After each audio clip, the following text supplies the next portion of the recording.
অর্জুন ভগবান শ্রীকৃষ্ণকে জিজ্ঞাসা করলেন, হে কেশব, মৃত্যু যখন সকলের নিশ্চিত, তাহলে আমরা সৎসঙ্গ ভজন কীর্তন কেন করছি?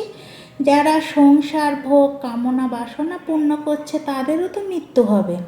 ভগবান শ্রীকৃষ্ণ অর্জুনকে বললেন, হে পার্থ, বিড়াল যখন ইঁদুর ধরে তখন দাঁত দিয়েই ধরে, যখন নিজের বাচ্চাকে কামড়ে ধরে তখন বধ করে না, কোমলভাবে এক স্থান থেকে অন্য স্থানে স্থানান্তরিত করে।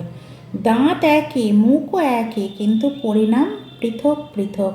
ঠিক তেমনি মৃত্যু সকলের নিশ্চিত, কিন্তু একজন প্রভুর ধামে, অপরজন 84 চক্রে। হরে কৃষ্ণ কৃষ্ণ কৃষ্ণ হরে হরে, হরে রাম রাম রাম হরে হরে। হরি বল। জয় রাধে জয় রাধে।